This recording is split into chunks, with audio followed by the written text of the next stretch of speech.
Assalamualaikum warahmatullahi wabarakatuh. Alhamdulillahirabbil alamin wa bihi nasta'inu ala umurid dunya waddin wa ala alihi wa sahbihi ajmain. Amma ba'du. Bagaimana kabarnya adik-adik? Alhamdulillah sehat ya. Alhamdulillah. Juga bagaimana, siap belajar? Semoga saja siap ya.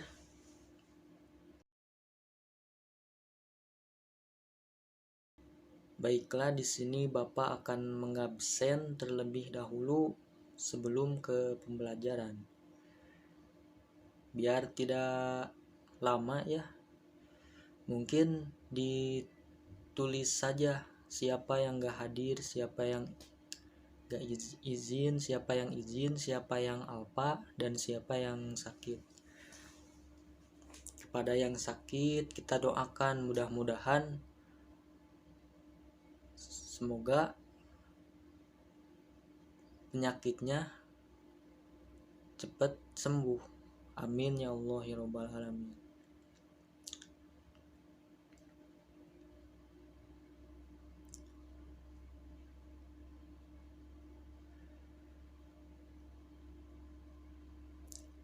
Nah, alhamdulillah pada kesempatan kali ini, pertemuan kali ini, kita akan membahas tentang menerapkan hukum bacaan nun mati dan tanwin serta mim mati. Sebelumnya nih, Bapak pingin tanya dulu, ada terpikirkan oleh kalian ketika mendengar nun mati dan mim mati?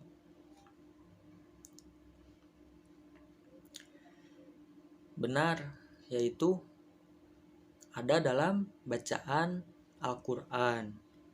Jadi di sini kita berbicara tentang tajwid, hukum baca Al-Qur'an. Jadi kita akan berbicara atau membahas nanti ke depan hukum bacaan nun mati dan mim mati. Jadi nanti adik-adik diharapkan setelah mengikuti pelajaran pada pagi ini nanti sudah tahu hukum nun mati dan mim mati serta prakteknya. Amin ya Allah ya Rabbal alamin. Nah, apakah penting? Tentu sangat penting. Karena kita dalam sholat membaca Al-Quran, yaitu surat Al-Fatihah. Jikalau kita membacanya salah, maka otomatis sholatnya juga akan gugur. Maka dari itu sangat penting mempelajari ilmu tajwid.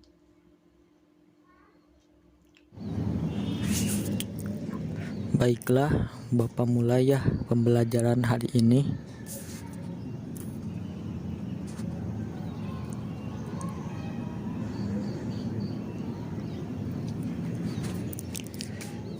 Menerapkan hukum bacaan nun mati dan tanwin serta mim mati. Nah,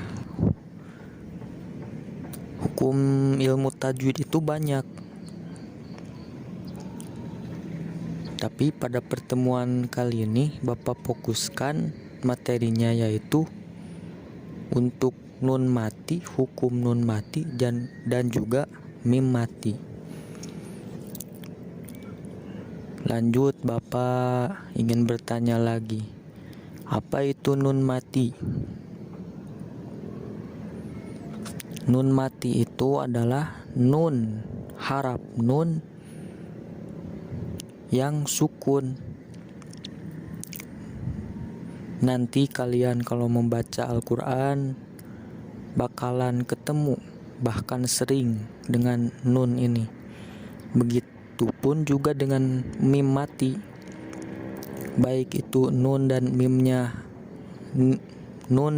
matinya ada di posisinya ada di tengah-tengah kalimat ataupun di mana saja.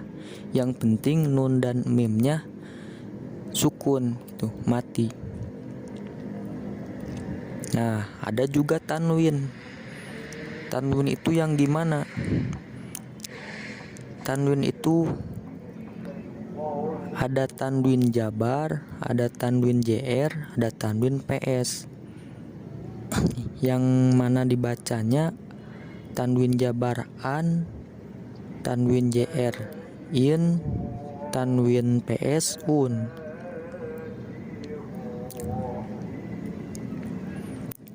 Baiklah, lanjut ya.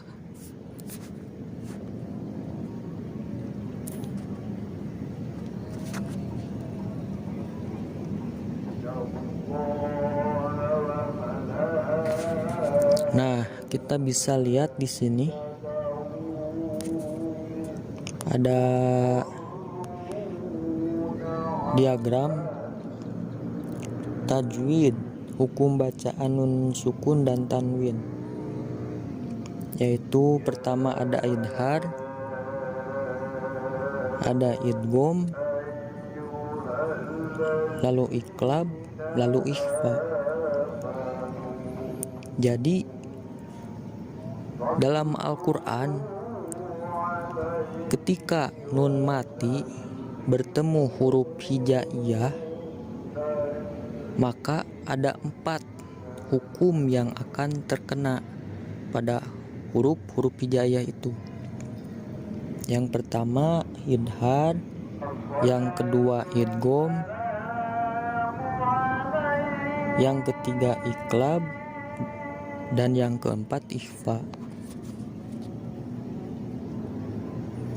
Lanjut, kita membahas idhar. Idhar, apa itu idhar?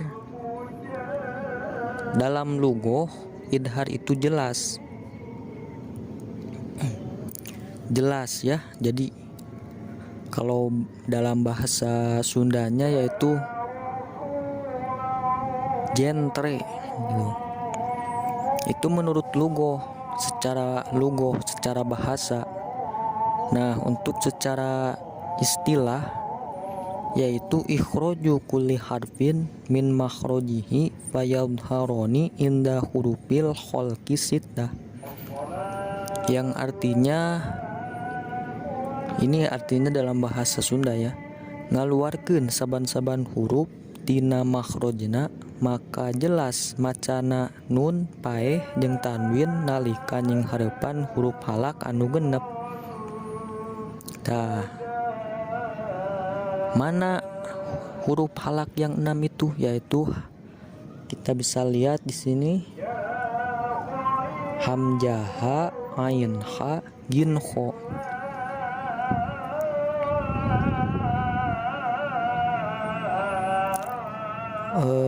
Pasti kalian yang pernah mesantren atau lagi mesantren, baik dimanapun itu, belajar tajwid dan hukum-hukumnya, baik lughoh, diajarkan lughoh secara istilahnya dan juga kaidah-kaidahnya atau qaidah.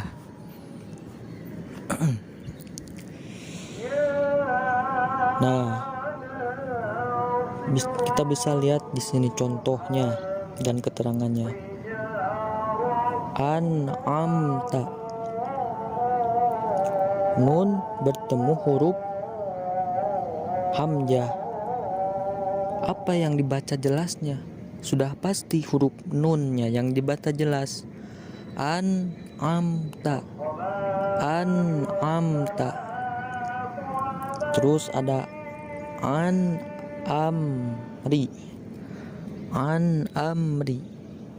Nah, nun bertemu huruf alif.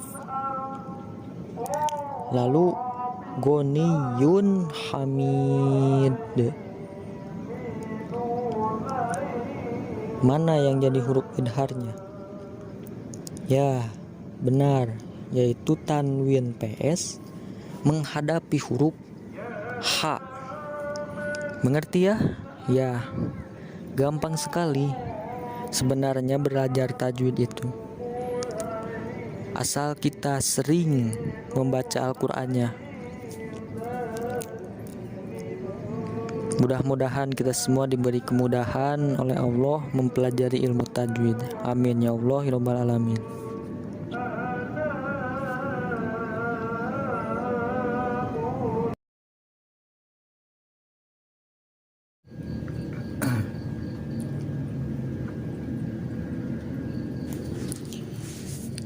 Baik, kita lanjutkan ya pembahasan selanjutnya, yaitu ada yang disebut idgham. Kita bisa lihat di sini idgham memasukkan. Kalau dalam bahasa pesantren mah idgham itu idkholu syai'i fi syai'i, yang artinya ngasupkeun hiji perkara sejen ngasupkeun hiji perkara kana perkara, jadi memasukkan gitu.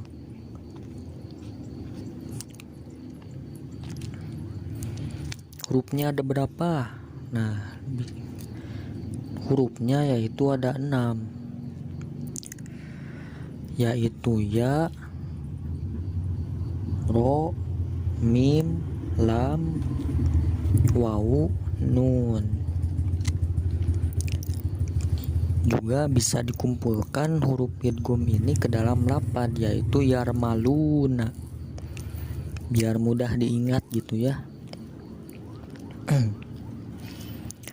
Lalu idgham itu dibagi dua.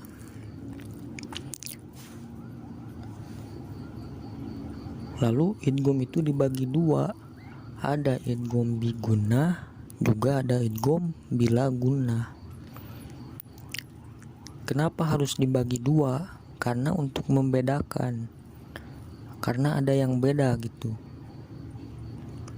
antara idgham bigunnah dan idgham bila gunnah.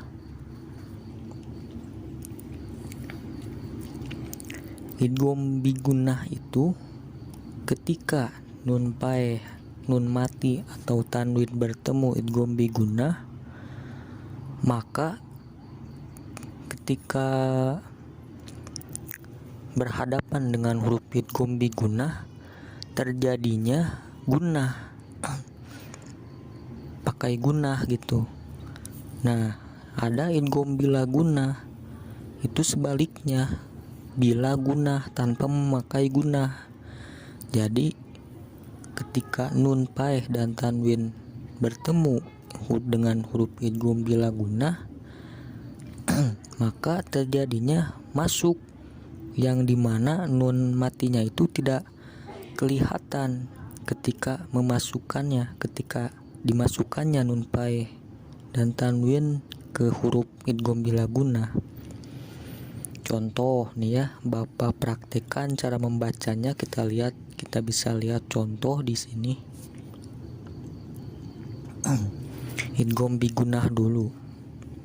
Oh iya, hurufnya dulu ya.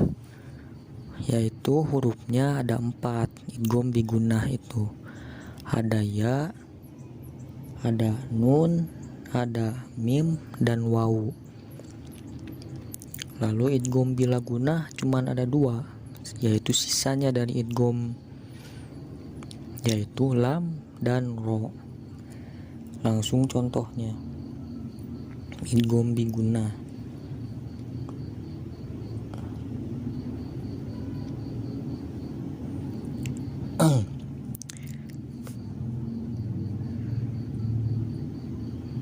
Di sana tertulis nafsim ma'aha. Tuh, ada tanwin JR bertemu huruf apa? Huruf mim.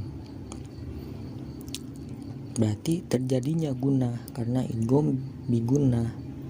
Berapa panjang baca harkat gunnahnya? Ada yang menyebutkan 2, ada yang 3, tapi yang paling masyhur yaitu 2.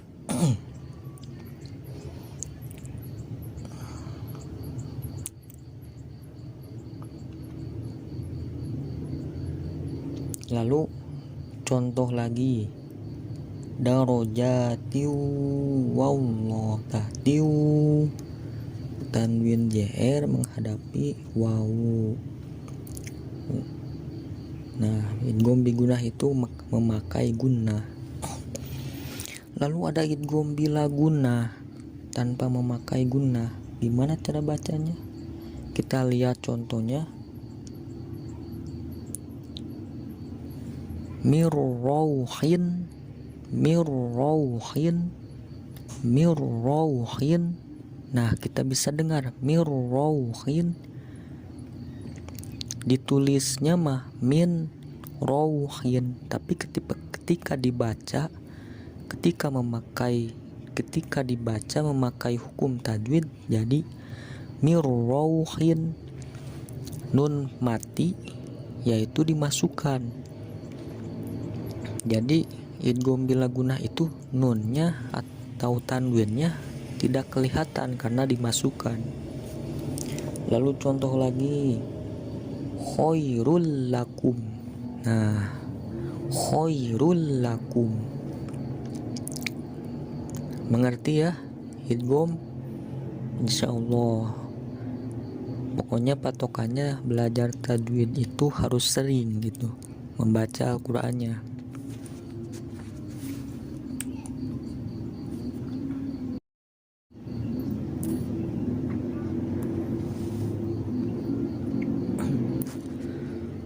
Lalu kita masuk ke hukum iqlab, yaitu hukum ketiga dari hukum nun mati dan tanwin bertemu huruf hijaiyah. Iqlab yang berarti menukarkan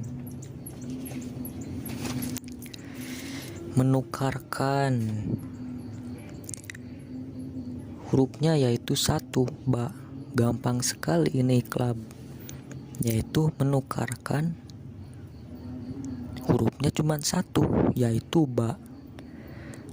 Nanti kalian ketika membaca Al-Quran akan menemukan banyak ini hukum iqlab ini.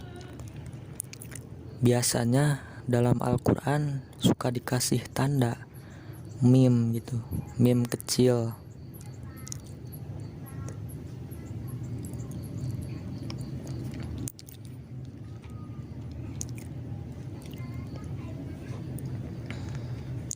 Jadi gini iqlab itu, ketika nun mati bertemu dengan huruf ba, nah tukarkan apa yang ditukarkannya itu, yaitu nunnya. Tukarkan kemana? Tukarkan kepada apa? Tukarkan kepada huruf mim. Nah, tukarkan secara membacanya tapi tidak secara tulisannya.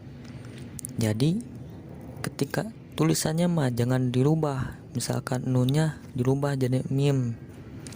Nah, jangan dirubah tulisannya mah, tapi kalau membacanya baru ditukarkan.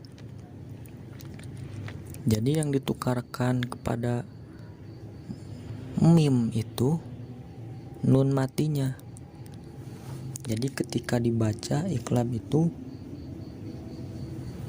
mim billahi, kita bisa lihat di contoh kan, kalau secara tulisannya min billahi, tapi ketika memakai hukum iqlab nun mati bertemu huruf ba, itu membacanya nun matinya jadi mim serta perlu diingat memakai gunnah. Mim 2 harakat, mim ba'di. Juga dzambi.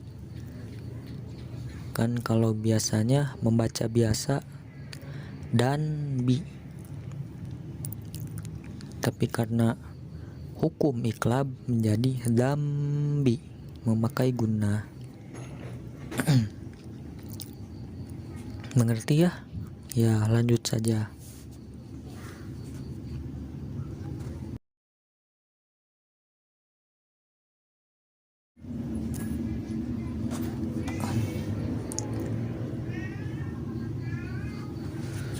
Lalu ada hukum ikhfa, yaitu hukum yang terakhir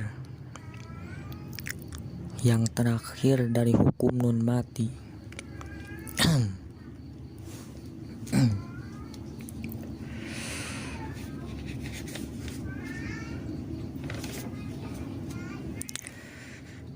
Ikhfa, apa itu ikhfa? Ikhfa itu secara lugoh yaitu asatru, yang artinya kadar-kadar samar. Iya, dalam bahasa Indonesia samar gitu. Di sini kan kita berbicara tentang hukum nun mati. Tentu yang disamarkannya itu yaitu nun matinya. Nah, secara istilah juga ada,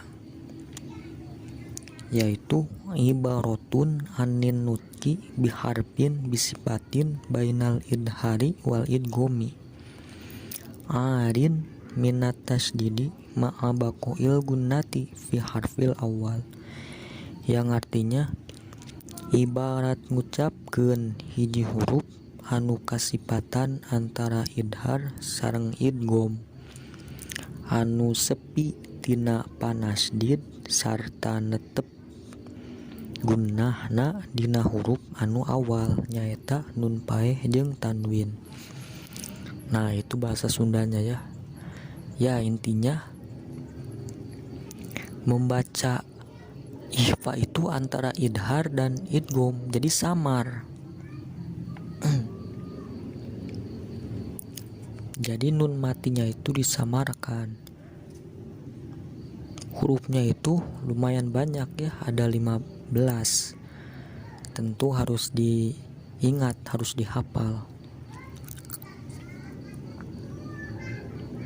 Yaitu hurufnya kita bisa lihat di sini: ta, sin, jim, dal, zal, zai, sin, shin, so, dod, to, dod, fa, kof, kaf.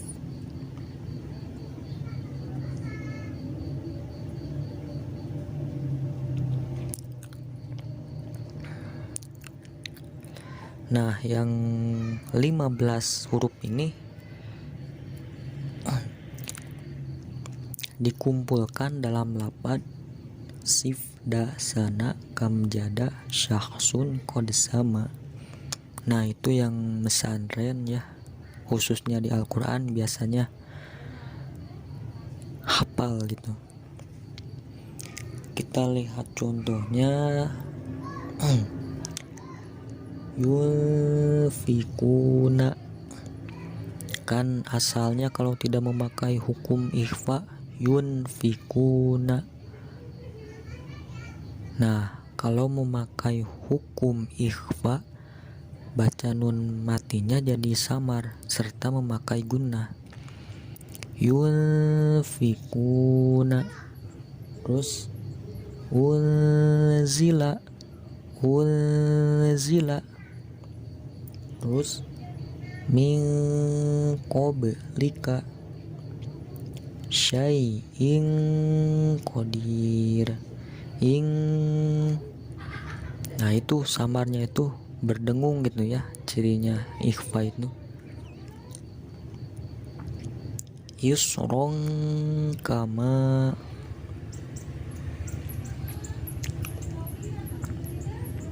Nah, jadi jelas ya, hukum nun mati dan tanwin ada 4. Ada idhar, idgham, iqlab, ikhfa. Idhar kita menjelaskan bacaan nunnya, lalu kita masuk idgham yaitu memasukkan, lalu iqlab kita menukarkan, lalu ada ikhfa kita menyamarkan.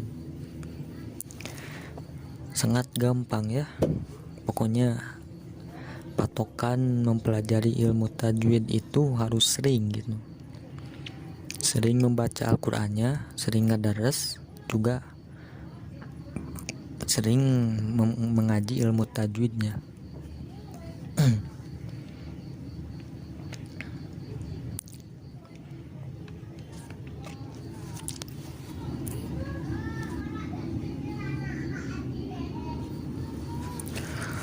Nah, lalu ini yang terakhir nih, ada juga hukum mim. Kalau yang tadi nun, sekarang mim. Mim, hukum mim mati yaitu ada 3, dibagi menjadi 3. Jadi gini, ketika ketika mim mati bertemu huruf hijaiyah yang 28, maka ada 3 hukum yang akan terjadi, yaitu 1, ikhfa syafawi, yang kedua idgham mislain, yang ketiga idhar syafawi.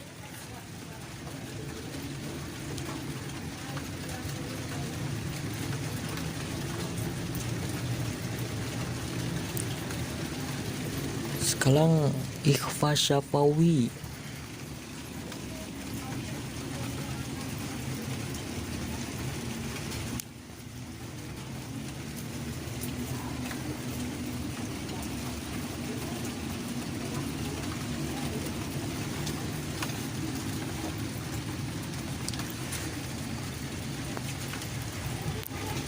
Ikhfa syafawi yaitu hurufnya ada 1,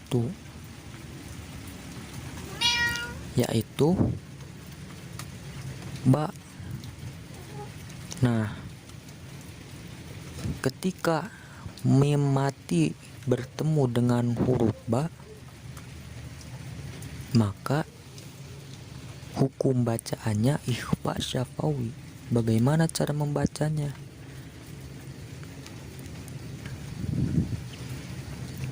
Membacanya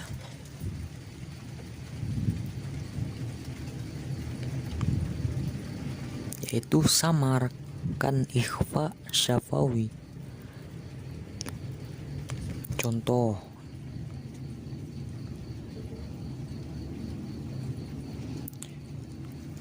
Bismillahirrahmanirrahim. Fayunabbi'uhum bima. Nah, hum serta memakai gunnah. Jadi samarnya gimana? Hum ancang-ancang akan membaca ba. Fayunabbi'uhum bima hum. Nah, berapa harkat? 2 harkat. Lalu ada idgham mislain. Tadi kita sudah belajar idgham, yaitu memasukkan. Idgham memasukkan, mislain yaitu yang sejenis. Jadi tentu huruf idgham mislain itu, ketika huruf idgham mislain itu 1, yaitu mim. Jadi ketika mim bertemu mim, maka terjadi gunnah, terjadi idgham serta memakai gunnah. Lalu kita bisa lihat di slide selanjutnya, ada contohnya. Khalaqnakum min turab wa minkum man khalaqnakum min turab.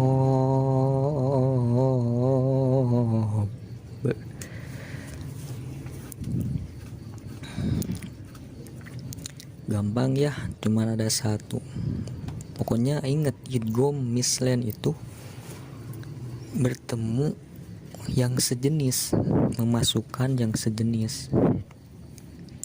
Lalu idhar syafawi. Nah, ini idhar jelas, syafawi bangsa bibir. Jadi hurufnya itu selain dari mim dan ba. Berarti berapa? Berarti ada 26. Cara membacanya idhar. Lakum dinukum. Jadi idhar jangan memakai guna gitu. Idhar. Jadi jangan gini bacanya. Lakum dinukum. Nah, itu salah. Tapi lakum dinukum jadi idhar mim matinya. Ya jelas mungkin ya, sangat gampang hukum mim mati ini, seperti hukum nun mati. Pokoknya patokannya kita harus tahu pengertian ikhfa, idhar, idgham.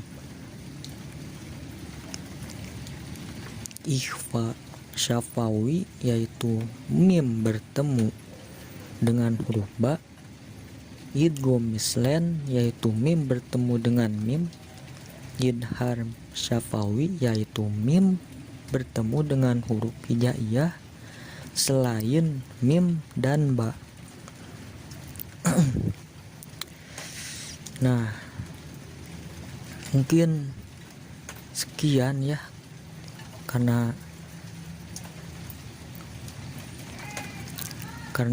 pembelajaran ini sangat gampang. Insya Allah dengan kita terus rajin ya, membaca Al-Qur'annya dengan mengaji, tentu lama kelamaan akan bisa. Belajar itu tidak bisa dikuasai 1 hari 2 hari. Belajar itu proses. Jadi yang rajin. Nah, Bapak ingin setiap pertemuan itu kalian merangkum apa yang Bapak sampaikan. Minimal ada coretan-coretan lah gitu di buku yang dapat dipahami oleh kalian saja gitu. Nah, untuk tugasnya nanti Bapak kirim detailnya lewat WA ya. Mungkin untuk pertemuan kali ini dicukupkan sekian. Mudah-mudahan kita semua diberi ilmu manfaat oleh Allah.